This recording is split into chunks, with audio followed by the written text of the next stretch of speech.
Miedos profundos, donde el horror tiene su propia voz.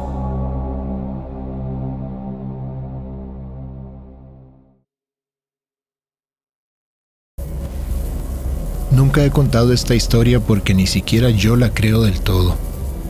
Pero creo que si alguien merece saberla, es alguien como vos, que está aquí, en este momento, escuchando este relato. Todo sucedió hace unos años, en un viaje que organizamos mis amigos de la universidad y yo. Era una de esas salidas espontáneas, donde nadie planifica demasiado porque lo importante es pasar tiempo juntos. Éramos 4. Sandra, que siempre llevaba la iniciativa. Diego, el más relajado del grupo. Mariana, que era quien daba el equilibrio entre el caos y el sentido común. Y yo, que normalmente iba porque me dejaba llevar por los demás. Ese fin de semana habíamos decidido ir a un pequeño pueblo en la sierra. No era un lugar turístico, pero Diego había oído hablar de una cascada escondida y quería encontrarla. El viaje en auto fue tranquilo, entre risas, música y anécdotas de la universidad. Llegamos al pueblo justo antes del mediodía y dejamos el auto estacionado cerca de la plaza principal. La idea era caminar por un sendero que, según los lugareños, nos llevaría hasta la cascada. El señor que nos dio las indicaciones nos advirtió que no tomáramos atajos. Nos dijo que siguiéramos siempre el camino principal, que por ningún motivo nos desviáramos.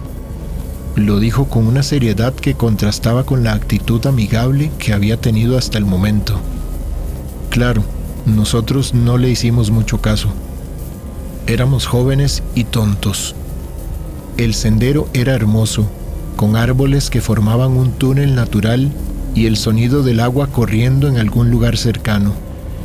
Durante la primera hora todo fue perfecto, pero como suele pasar, Diego decidió que podríamos llegar más rápido si tomábamos un camino lateral que él había visto. Nos dijo que el sendero que se veía a un lado de nosotros también nos llevaría hacia el sur y que seguramente nos ahorraríamos como media hora. Sandra dudó por un momento, pero al final todos estuvimos de acuerdo. Después de todo, ¿qué podría salir mal? Era solo un atajo. Los primeros metros fueron fáciles, aunque el terreno era más estrecho y menos transitado. Todo parecía igual de encantador que el sendero principal, pero después de unos 20 minutos, las cosas empezaron a cambiar. De repente los árboles se veían más altos y densos, bloqueando casi por completo la luz del sol.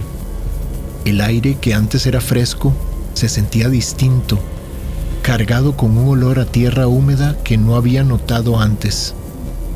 Fue Mariana la primera en notar algo mucho más terrorífico. ¿Se han fijado que no escuchamos nada?, dijo deteniéndose en seco. Y tenía razón. Todo estaba en un silencio absoluto.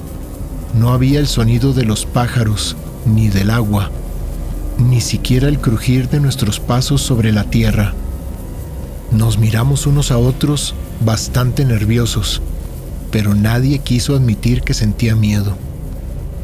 Seguimos caminando, aunque todo había cambiado en el ambiente.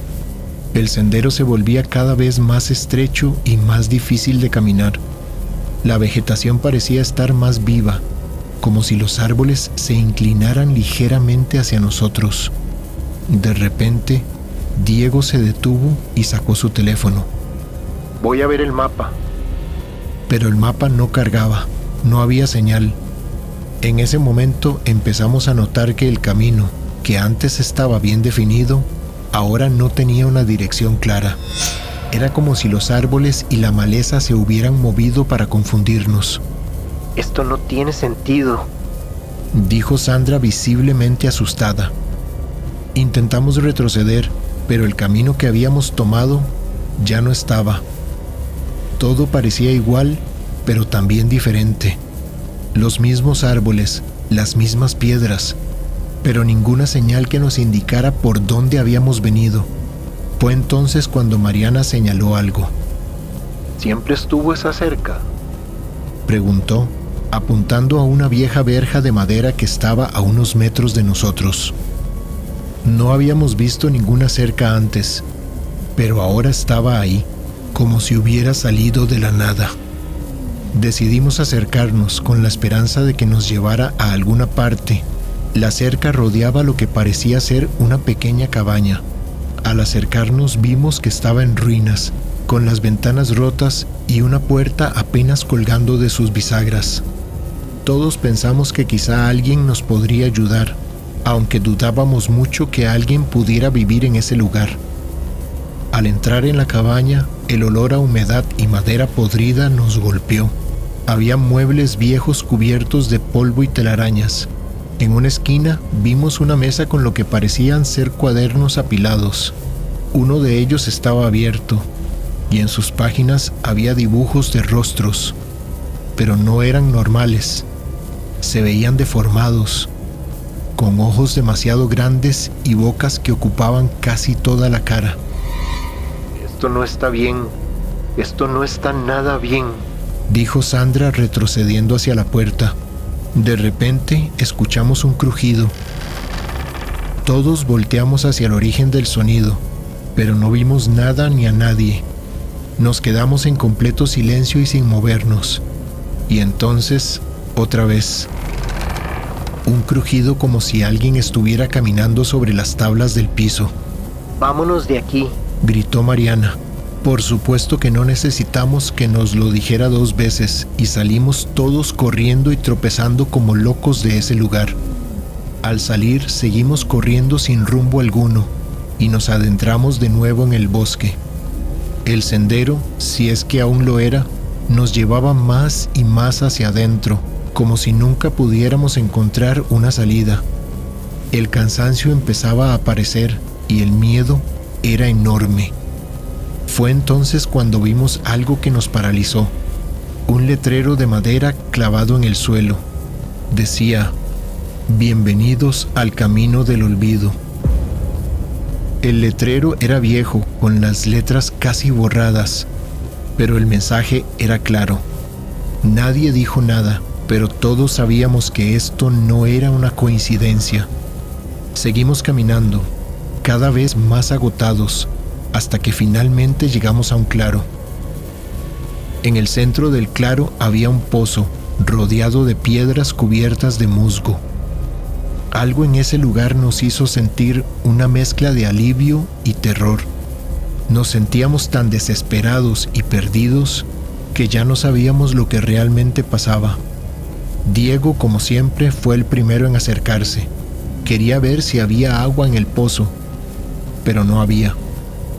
Lo único que vio fueron más dibujos, esta vez tallados en las piedras del interior, rostros deformados que parecían ser los mismos que habíamos visto en los cuadernos de la cabaña.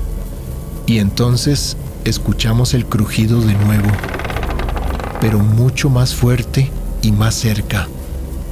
No esperé a que los demás reaccionaran. Grité que corrieran y todos lo hicimos. Corrimos sin mirar atrás, sin importarnos hacia dónde nos dirigíamos. Fue entonces cuando vi la luz, una pequeña luz parpadeante entre los árboles.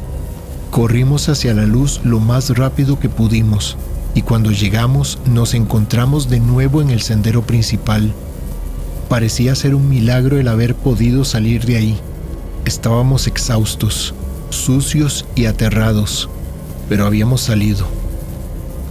No dijimos nada mientras regresábamos al pueblo. Estábamos perdidos en nuestros propios pensamientos. Cuando llegamos, el mismo señor que nos había dado las instrucciones iniciales nos miró con una expresión que nunca olvidaré. Les dije que no tomaran atajos, murmuró entre dientes, sacudiendo la cabeza. No respondimos, solo queríamos irnos de ese lugar. Después de eso nunca volvimos a hablar de lo que había pasado. No hasta ahora, que me animé a contarles mi historia. Espero que les haya gustado y de corazón quisiera que nunca tengan que pasar por algo así. ¿Qué cosas se imaginan ustedes que nos encontramos en aquel lugar? ¿Qué era eso que nos perseguía y nos desviaba del camino para poder salir? Son preguntas que nunca podré responderme. Gracias por haber escuchado mi historia. Esto fue una producción de Trejos Home Studio y Miedos Profundos, narrado por El Cuervo. Si esta historia dejó un eco en tu mente, recordá que hay más esperando en nuestra colección. Pero cuidado, algunos de estos relatos podrían convertirse en tus peores pesadillas. Un saludo de terror.